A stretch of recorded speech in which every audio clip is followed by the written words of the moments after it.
America के राष्ट्रपति Donald Trump बहकी बहकी बातें करने लगे हैं। खैर, उनके लिए सामान्य बात है, लेकिन यह कारण भी हो सकता है कि उनका इतना नुकसान हो चुका है। पेंटागन ने एक आंकड़ा जारी किया है कि इस युद्ध में अभी तक 27 दिनों में कितना नुकसान हो चुका है, और यह नुकसान का आंकड़ा भी आधा अधूरा है, क्योंकि दो बड़े युद्धपोतों का नुकसान तो अभी गिना ही नहीं गया। हवाई जहाज ही बताए जा रहे हैं कि कितने गिराए जा चुके हैं। एक आंकड़ा बेंजामिन नेतन्याहू ने भी दिया है। वो बता रहे हैं कि आने वाले समय में इजराइल पर किस कदर का कहर बरपा जा सकता है। अभी तक तो इनसे अकेला ईरान ही बर्दाश्त नहीं हो रहा था। ईरान के समर्थन में जो जो लोग आए हैं, जो जो संगठन आए हैं, उनका हमला बर्दाश्त करने लायक अब इजराइल बचने वाला नहीं है। कम से कम इस आंकड़े को सुनकर तो ऐसा ही लग रहा है। साथियों नमस्कार, तमाम अपडेट्स के साथ आपके सामने हाजिर हुआ हूं। मेरा नाम धारण है, आप नेशनल दस्तक देख रहे हैं। अमेरिका के राष्ट्रपति डोनाल्ड ट्रंप कह रहे हैं कि ईरान हमारे साथ नेगोशिएशन टेबल पर आ गया है, और जिस तरीके का हमला हमने किया, क्योंकि हमने बमों की भाषा का इस्तेमाल किया था, जिस तरह का हमला हमने किया है, उस हमले से परेशान होकर ईरान नेगोशिएशन टेबल पर आया है और कह रहे हैं कि आप हमारे सुप्रीम लीडर क्यों नहीं बन जाते। डोनाल्ड ट्रंप बता रहे हैं कि ईरान ने उन्हें ऑफर दिया है सुप्रीम लीडर बनने का, और उन्होंने इनकार कर दिया है। उसी भाषण में डोनाल्ड ट्रंप यह भी कह रहे थे कि देखिए, किसी भी देश का सुप्रीम लीडर कौन नहीं बनना चाहेगा, लेकिन यह काम मेरे बस का नहीं है, इसलिए मैंने मना कर दिया है। बात लग रही है कुछ बहकी बहकी सी है, लेकिन इसका कारण हो सकता है। कारण है इस युद्ध में अमेरिका को हुआ नुकसान। पेंटागन ने यह एक्सेप्ट किया है कि उसके सबसे ज्यादा उन्नत फाइटर जेट गिराए जा चुके हैं। करीबन $1 बिलियन का नुकसान अभी तक अमेरिका को हो चुका है। $1 बिलियन का, और यह केवल और केवल उन जहाजों के गिराए जाने का आंकड़ा है जो अमेरिका एक्सेप्ट करता है। यह भी आंकड़ा करीबन लिमिटेड ही बताया जा रहा है।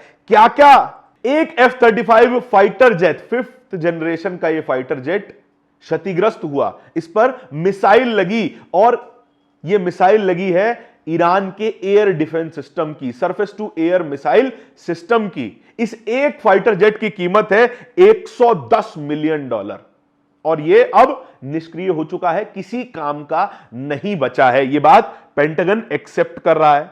3 F-35 फाइटर जेट गिराए गए हैं, 3 F-15 स्ट्राइक ईगल जेट गिराए गए हैं, जिसमें से एक की कीमत $90 मिलियन बताई जा रही है। ऐसे 3 फाइटर जेट हैं, लेकिन यह बात एक्सेप्ट करने को राजी नहीं है कि यह ईरान ने गिराए हैं। वो कह रहे हैं कि एक फ्रेंडली फायर में ये 3 जेट गिराए जा चुके हैं।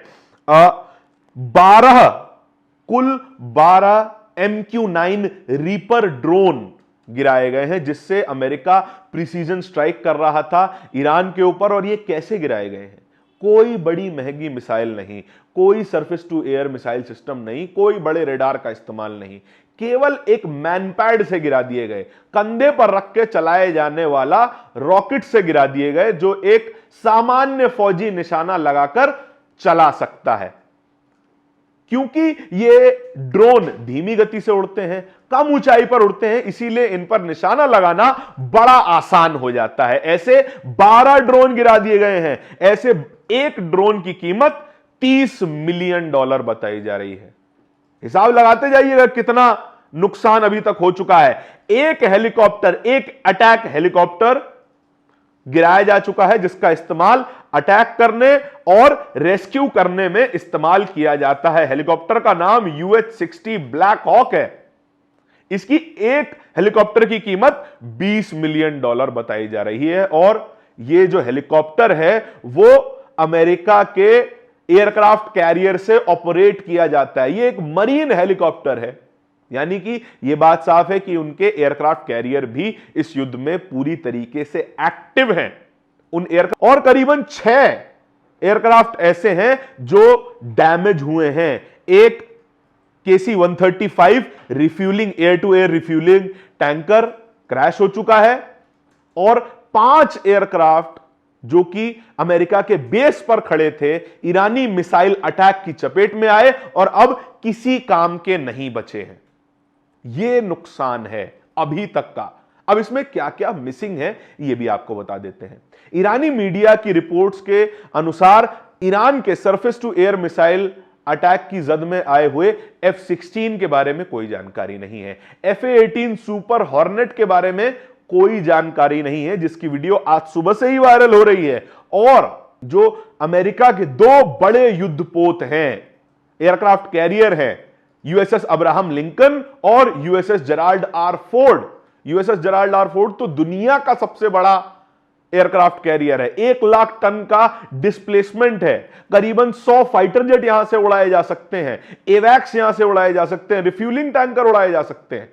जरा सोचिए कितना बड़ा एयरक्राफ्ट कैरियर होगा। और इसकी एक एयरक्राफ्ट कैरियर की कीमत $1 बिलियन से भी ज्यादा की बताई जा रही है। और रिपोर्ट्स के अनुसार जो अलग अलग मीडिया हाउसेस के हवाले से आ रही हैं, कहा जा रहा है कि ये एयरक्राफ्ट कैरियर भी डैमेज हुए हैं ईरानी ड्रोन्स और ईरानी मिसाइल अटैक्स के कारण। इसके बारे में पेंटागन ने कोई जवाब नहीं दिया। इससे पहले यूएसएस जेराल्ड आर फोर्ड भी डैमेज हुआ था, इसकी पुख्ता खबर आई थी, इसीलिए अमेरिका ने उसे रिपोजिशन किया था। पहले यह एयरक्राफ्ट कैरियर करीबन 130 किलोमीटर दूर था ईरान के तट से, उसे रिपोजिशन करके 1100 किलोमीटर पीछे खड़ा कर दिया गया कि भाई यहां पर मिसाइलें आ रही हैं, थोड़ा दूर खड़े हो जाइए, नहीं तो बड़ा नुकसान हो जाएगा। F-18 सुपर हॉर्नेट इन्हीं दोनों विमानों से उड़ाया जाता है। एक बड़ा इंपॉर्टेंट नेवी का एयरक्राफ्ट है, फाइटर जेट है, जिससे बैकबोन कहा जाता है अमेरिकी नेवी की, वो भी इस पूरे ऑपरेशन में क्षतिग्रस्त हुआ है। एक F-18 सुपर हॉर्नेट के गिराए जाने की भी खबर आ रही है। यह बात तो अमेरिका की हो गई। इजराइल का क्या? इजराइल पर भी कहर बन के ईरान तो टूट ही रहा था, लेकिन अब सहयोगी भी सामने आ गए हैं। खुद बेंजामिन नेतन्याहू I-24 न्यूज पर लाइव बैठे हुए बता रहे थे कि हिजबुल्लाह ने करीबन 1.5 लाख रॉकेट्स और मिसाइल तैयार कर लिए हैं इजराइल पर दागने के लिए। 1.5 लाख रॉकेट और मिसाइल्स। केवल सोचकर ही शरीर में सिहरन हो जाती है कि एक भी शहर इजराइल का बचेगा नहीं अगर मिसाइल्स और रॉकेट इजराइल पर दाग दिए तो।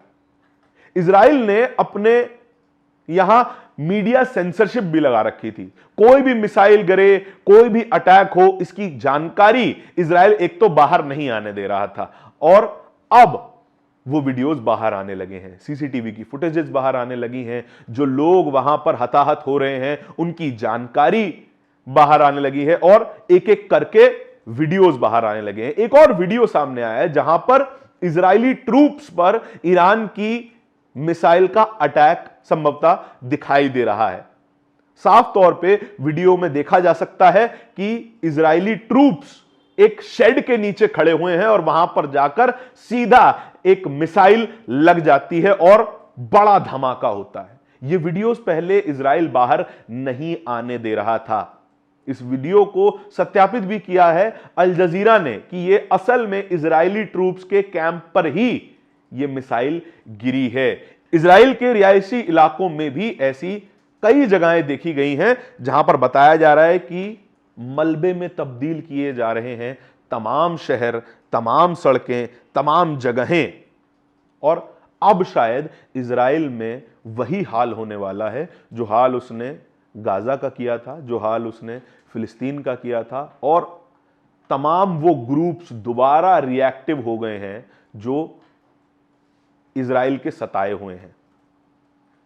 हमास हो, हिजबुल्लाह हो, हूती हो, वो तमाम लोग जो इजराइल की ज़ायनिस्ट समर्थित सरकार के खिलाफ थे और उस सरकार के सताए हुए थे, वो एक एक करके इजराइल पर हमला कर रहे हैं। इजराइल के टैंक उड़ाए जा रहे हैं, इजराइल के मिलिट्री स्टेशंस उड़ाए जा रहे हैं। लगातार बमबारी हो रही है। एक रिपोर्ट में तो यह भी बताया गया, एक स्थानीय व्यक्ति की वीडियो वायरल हुई जिसमें कहा गया कि हर 15 मिनट में एक मिसाइल, एक धमाका सुनाई दे रहा है इजराइल के तमाम शहरों में। हमने आपको पहले डिमोना की जानकारी भी दी थी, जहां पर एक बड़ा मिसाइल अटैक हुआ।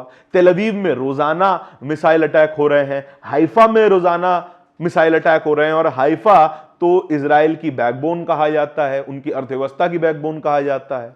और अब शायद अमेरिका तो इस पूरे युद्ध से बचकर निकल भी जाएगा, अमेरिका कोई समझौता भी कर लेगा। अमेरिका ताकतवर है, उसके पास झेलने के लिए पैसा बहुत है। लेकिन इजराइल का क्या? इजराइल में जो हर 15 मिनट में मिसाइलें गिर रही हैं, बम गिर रहे हैं, वो इसे कैसे झेलेगा? आपके इस पूरी खबर के बारे में क्या विचार है? कमेंट सेक्शन में बताइएगा जरूर। इस तरह की और भी खबरों को देखते रहने के लिए नेशनल दस्तक को सब्सक्राइब जरूर कीजिएगा। नेशनल दस्तक की आपसे गुजारिश है कि अगर इसको बचाना चाहते हैं तो नेशनल दस्तक को सब्सक्राइब करने के लिए रेड कलर के सब्सक्राइब बटन को दबाएं, फिर बेल आइकन की घंटी दबाएं। नेशनल दस्तक को बचाने के लिए बहुत जरूरी है कि हर खबर को शेयर करें, लाइक करें, कमेंट जरूर करें।